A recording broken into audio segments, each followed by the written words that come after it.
Stress is a serious contributor to diabetes. One of the most serious and common issues that diabetics face isn't an issue concerning bodily damage or anything strictly physical, but rather something mental: stress. Stress is something that people all around the world, both diabetics and non-diabetics, struggle with fairly often. For diabetics, stress affects them a bit differently on a technical level. When your body's stress hormones are activated, they cause your body to begin producing extra hormones and stocking up on glucose. In nature, this was helpful for us so that we could be prepared to fight or run in the event of an attack by another human or by an animal. However, these days, stress is caused by less urgent things, and is a lot less helpful. The increased storage of glucose can mean serious trouble for diabetics, who can't process it correctly, or at all.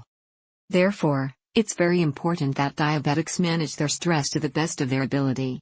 Aside from normal stress of day-to-day life, there are other parts of diabetes that can bring on excess stress that you might not even notice. It's very important that you're able to identify your issues, come up with solutions, and solve your issues.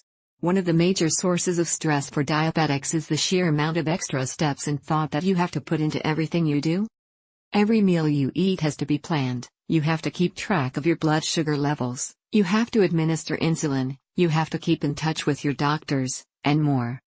All of this can really start to pile up on you, especially if you're new to diabetes and have only recently been diagnosed. Also, if you've lived with diabetes for years and it gets so old having to always think about if you can or can't do something. One of the best tips for dealing with it is to use your available resources. You don't have to deal with diabetes all by yourself, nobody wants to. Get in touch with one of many organizations around the world whose purpose is specifically to help diabetics.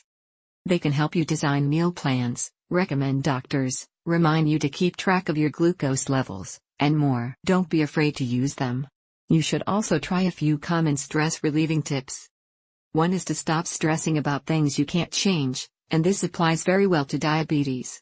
Many people get all stressed out and worried about being diagnosed with diabetes, but there's nothing they can do to change the diagnosis. The control lies in developing a new lifestyle and embracing it. If you like this video and find it helpful, please hit like and comment below. If you want more tips on living with diabetes, please subscribe. And hit that bell icon to be notified of new videos when I release them. Thanks for watching.